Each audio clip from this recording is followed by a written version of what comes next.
Somebody has to say it, and I guess today that somebody is me, so buckle in tight, because what is about to unravel between Drake, Lefty Gunplay, Adam22, and the entire West Coast camp is not just messy, it is not just spicy, it is stadium level, front page, timeline shaking exposing, and by the time this video ends, you are going to understand exactly why the biggest rapper on the planet just got caught in a lie so flat, so lazy, and so easily disproven that even his own diehard fan base is struggling to defend it out loud without laughing at themselves in the process. Richie baby, sugar, buckle in tight, because the wire is buzzing so hard this week I can barely keep up with it. And if you thought the smoke around Drake was finally starting to clear up, oh, my sweet summer child, we're just now walking straight into the fire, and the flames are only getting higher from here. Because after months and months of quiet moves, quiet phone calls, quiet DMs, quiet emails to management, and quiet reach-outs through third parties, Drake just got publicly clocked by Lefty Gunplay for allegedly lying about the entire situation on record, and the receipts, honey, the receipts are already flooding the streets in high definition. Let me set the scene, because I know half the internet is confused right now, and I really do need everybody on the exact same page before we get into the good part. It all started when Lefty Gunplay's affiliate went on Back On Figueroa, and OTR Records CEO Solless sat down and dropped a story that immediately turned the entire timeline into a full-blown war zone within about 20 minutes. According to Solless, Drake, yes, that Drake, the Six God himself, certified lover boy, champagne poppy, whatever nickname you feel like using this week, allegedly tried to link with Lefty Gunplay not one time, but two separate times. The first reach-out came right after TV Off started running the internet through a paper shredder, and the second attempt came right after the Grammys, when Lefty walked away with a golden gramophone in his hand thanks to being on arguably the biggest rap record of the entire year with Kendrick Lamar and Mustard. Both times, Solless says, the answer was exactly the same. No. Cut communication. Do not pass go. Do not collect the check. And listen, we all been out here saying this for a while now. You simply cannot separate what Kendrick Lamar did for Lefty Gunplay from Lefty Gunplay's entire trajectory in this moment. Kendrick pulled Lefty onto arguably the most decorated rap moment of the last 5 years. Kendrick handed Lefty a Grammy on live television. Kendrick handed Lefty the West Coast cosign that street rappers pray for their entire career and never actually receive. So when Solless sat down on Back On Figueroa and said, verbatim, "We did not want to be used as a prop. We respect Kendrick. We are grateful to Kendrick. We are not going against Kendrick." That is not just loyalty, y'all. That is the loudest, most public, most cinematic no a young artist has served Drake in years, and I need you to sit with the weight of that for a second. Now, here is where it starts getting complicated, and I need you to pay very, very close attention because the layers are stacking on top of each other faster than I can peel them apart. Back On Figueroa has direct ties to TD. Smack is a co-host on that show, and Smack is close with Kendrick and the PG Lang camp on a personal level. Schoolboy Q is affiliated. Reason is affiliated. It is a whole entire ecosystem, and everything said on that podcast reverberates directly through the Kendrick Lamar universe within hours. So when Solless said what Solless said, understand this. Drake did not just get told no in private. Drake got told no in front of the entire TDE audience, in front of the entire West Coast, in front of the entire culture, and in front of every single rap fan who has been keeping score since the summer of 2024. Enter Adam22. Yes, that Adam22. The no-jumper guy.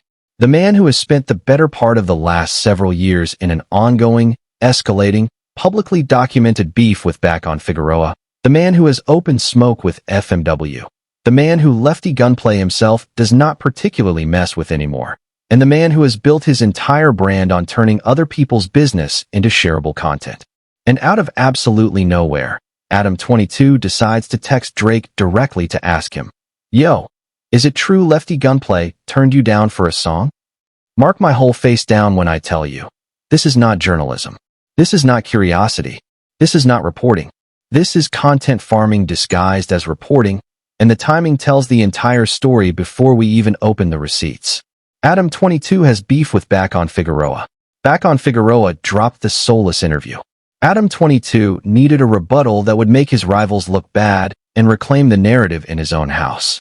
And what better ammunition could Adam22 possibly get than a text message back from Drake himself, the biggest rapper in the world, denying he ever wanted to work with the exact artist that Back On Figueroa was hyping up. But that ain't even the good part yet. Because according to Adam22, sitting across from Wack 100 on camera, in high definition, with the mics rolling and the internet watching, Drake allegedly texted him back saying, and I want to quote this as closely as I possibly can, "Why the hell would I want to do a song with Lefty Gunplay?" Now we need to pause. Take a breath. Sip your water.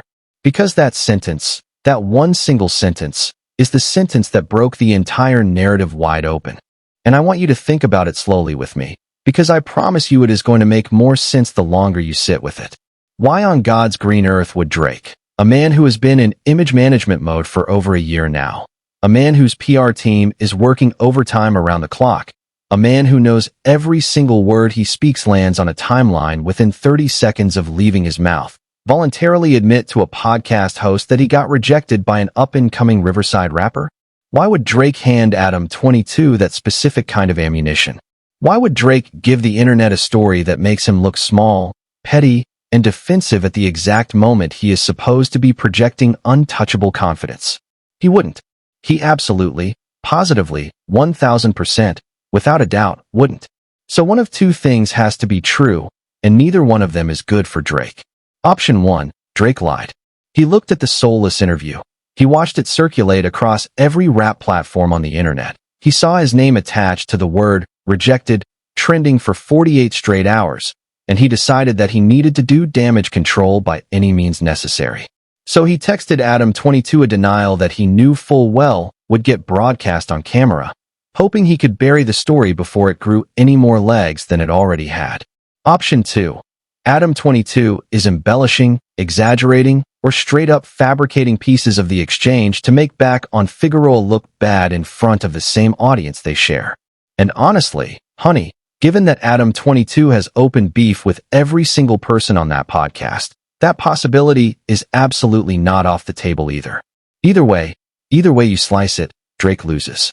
Because now the internet is doing what the internet does best. It is digging. It is screenshotting. It is cross-referencing. And what the internet just dug up is going to be very, very, very hard for the entire Toronto operation to spin their way out of this one. Here is where Yazers comes in. And shout out to Yazers because that page has been absolutely eating this year. Yazers posted a story on Lefty Gunplay's page, a repost, an update on the entire situation, a whole moment. And under that post, in the comments, guess who liked it? Guess whose blue check heart popped up on that little notification list at 3 in the morning? None other than the Six God himself, Drake. Aubrey Graham. The very same man who allegedly told Adam22 he had absolutely zero interest in working with Lefty Gunplay was out here in the middle of the night, thumb hovering, tapping the little heart button on Lefty Gunplay-related content like it was a full-time job. You cannot make this up. You literally, physically, cannot make it up. And Lefty Gunplay, being the smart, receipt-keeping, cold, calculated young artist that he is, screenshotted every single piece of it as it happened. Then Lefty went into the comments section under Yazers' original post and typed the 6 words that just detonated the entire situation into orbit. I got all the receipts. I have everything to prove otherwise. That is the direct quote. That is Lefty Gunplay, on the record, on the internet, on camera, telling Drake and Adam22 and Wack 100 and every single person watching from home. I have the proof. I have the timeline. I have the screenshots. Come test me. And listen, I need to slow down here, because this is the part that truly separates the real ones from the pretenders. Lefty Gunplay did not throw a tantrum. Lefty Gunplay did not fire off a subtweet. Lefty Gunplay did not jump on Instagram Live at midnight yelling at his phone camera. Lefty Gunplay did what grown men who know exactly what they are doing always do. He quietly saved the receipts. He patiently waited for the lie to be told. And then he calmly showed the entire timeline exactly where the lie lived. That is not aggression. That is architecture. That is chess, not checkers. That is the exact same energy that Kendrick Lamar has been operating on this entire era. And it is quickly becoming crystal clear that Lefty Gunplay picked up a whole lot more from Dot than just a Grammy feature slot. Now let me pull the camera back for a second, because the bigger picture here is honestly wilder than the argument itself, and I need you to see the whole board. Think about what Drake has been doing since he lost the biggest rap battle in modern music history. He dropped Too Hard for the radio with a couple of Bay Area artists, a very transparent, very obvious, very calculated attempt to plant a Drake flag on West Coast soil. He has been quietly hovering around West Coast artists for months, liking their posts, sliding in and around their orbit, testing which doors will open and which doors will slam in his face. And the wire has been buzzing for months now that his real strategy was never actually about music. His real strategy was disruption. Peel one artist off the West. Peel another one off. Chip away at the wall that Kendrick Lamar built brick by brick. Fracture the coalition. Split the unity. Sow doubt. Plant seeds. That is the entire play. And Solless, from OTR, understood that assignment on day one. That is exactly why the answer was no. That is exactly why Back On Figueroa put the story out into the public in the first place. That is exactly why Lefty Gunplay is holding on to those screenshots like a hand of aces at the final table. Because everybody with two functioning eyes could see exactly what Drake was doing when he tried to slide into the OTR camp with a proposal. I need to talk about the moral of this whole thing, because I know some of y'all are watching this right now like, Kiera, why does any of this actually matter? Rappers work with each other all the time. Business is business. Money is money. Who cares? And baby, I hear you. I really genuinely do hear you. But there is a moment in every young artist's career where they have to decide what kind of person they are going to be inside this industry going forward. Lefty Gunplay just made that decision, out loud, in public, with the cameras rolling and the internet watching. He chose loyalty. He chose the man who gave him the platform. He chose the coast that raised him. He chose Kendrick. And that decision is going to define the next 10 years of his career. Because at the end of the day, y'all, all the money in the world does not buy loyalty. Loyalty is not for sale. Loyalty is not a check you can just cash at the corner store. Loyalty is a code that you either live by or you do not, and there is no in between. Drake could have offered Lefty $1 million, a marquee feature, a full tour slot on the Anita Max when run, a Sprinter van packed with cash, and the answer was still going to be exactly the same. No. And I promise you, that no is going to age a whole lot better than any yes he could have possibly given. Meanwhile, back on the other side of this entire beef, Adam22 is out here doing damage control in real time. Because the second Lefty Gunplay dropped that comment about the receipts, the internet turned on the no-jumper narrative faster than you can say the word podcast. People immediately started asking the obvious questions. Why is Adam22 texting Drake about Lefty Gunplay in the first place? Why is Drake even entertaining a text message conversation with a media personality who he knows for a fact is going to publish every word on camera the next morning? Why is any of this happening in the middle of the night on Instagram DMs instead of through publicists, managers, A&Rs, and label reps like every other functional working artist on the entire planet? The answer, honey, is because this was never actually about Lefty. This was about Adam22 using Drake as a weapon to hurt a podcast that has been dragging him publicly for years. This was about Adam22 using Drake's name to reclaim his own relevance in a rap conversation that had moved on without him. This was about Adam22 doing exactly what Adam22 does, turning other people's business into shareable, clickable content for his own audience. And Drake, of all people, the biggest rapper alive, the artist who used to move like a chess grandmaster, got played into being the guest star in Adam22's Petty Revenge tour. Do you understand how sloppy that actually is? Do you understand how far Drake has fallen from where he used to operate? A few years ago, Drake was untouchable. Every move was calculated to the millimeter. Every collaboration was strategic. Every guest verse was intentional. Every public appearance was engineered by a team of professionals. Now Drake is DMing Adam22 in the middle of the night with denials that can be checked against a public-like notification in about 12 seconds. It is honestly, genuinely, a little sad to watch. It is embarrassing, and I say that with my whole chest, in HD, on camera, on the record. And here is the part that I keep coming back to, the part that will not let me sleep at night. If Drake really did text Adam22 that exact line, why the hell would I want to do a song with Lefty Gunplay? That is not just a lie. That is a coward's move. Full stop. Because we already know he wanted to work with Lefty. Solless confirmed it on Back On Figueroa. OTR confirmed it. The Instagram-like trail confirmed it. Lefty's own receipts confirmed it.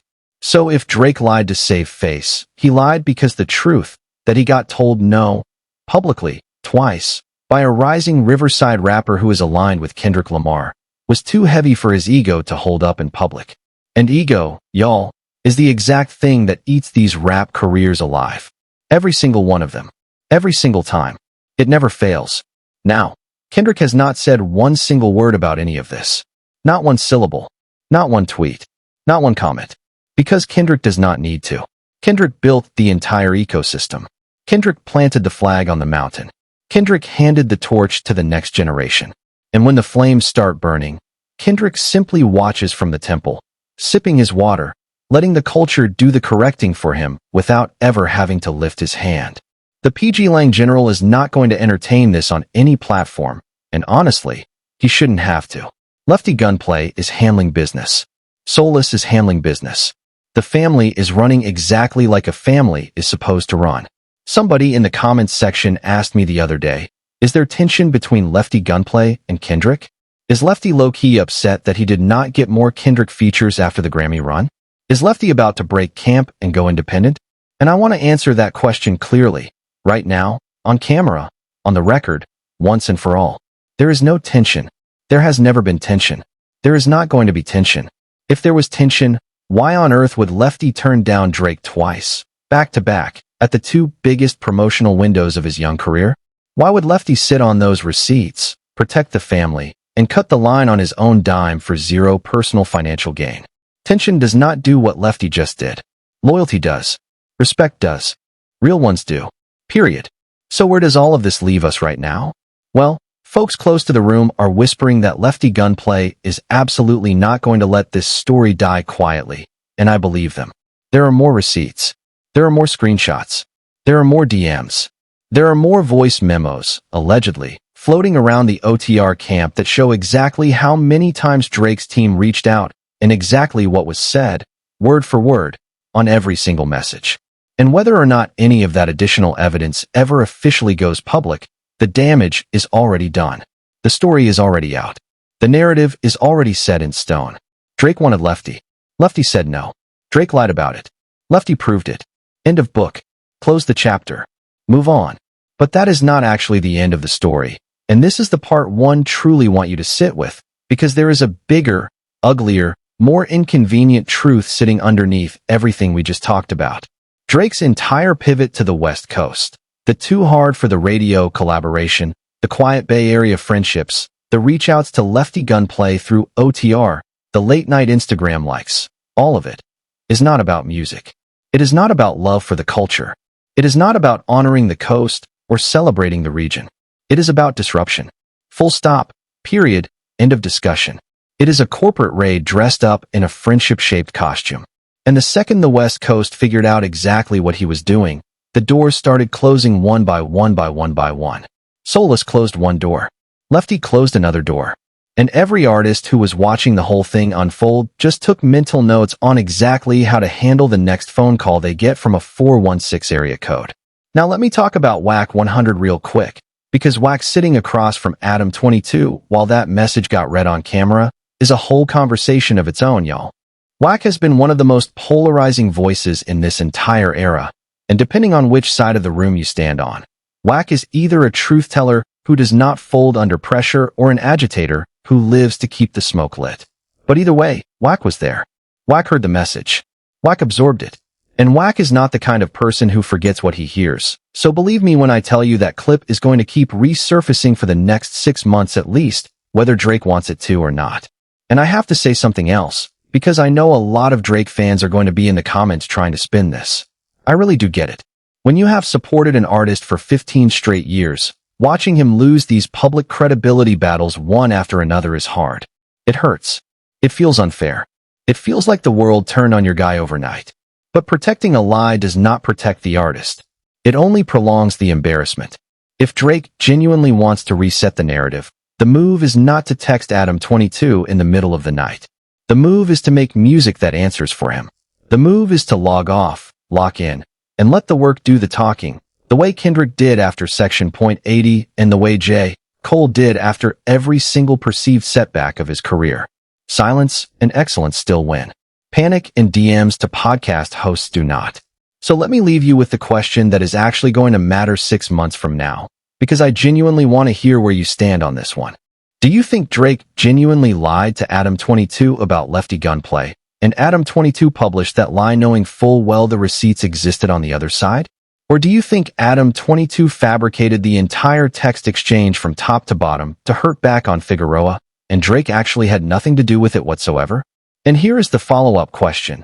Do you truly believe Lefty Gunplay is playing this exactly right by holding onto the evidence and correcting the record piece by piece? Or should Lefty drop the entire dossier right now, today, and end the conversation permanently once and for all? Drop your answer in the comments below, and please be honest with me, because I promise you I read every single comment that gets left on this channel. And while you are down there, tell me which side of this you think ages the worst over the next year. Drake denying the reach out, Adam22 running the story, or the whole entire Toronto operation pretending like none of this is even happening. Because one of those three parties is about to lose the internet permanently, and I want to know which one you think it's going to be. But before you close this tab and slide off to your next video, I need you to do me one small favor. Hit that like button. Smash that subscribe button. Hit that little bell icon so you catch the next drop the very second it goes live. Because when Lefty Gunplay finally releases those receipts, and mark my whole face down, he is absolutely going to release them. I promise you. I am going to be the very first one back on this camera breaking it down for you piece by piece by piece. And if you want the extended breakdown of exactly what Drake has been doing behind the scenes with West Coast artists for the last 12 months, slide into the next drop.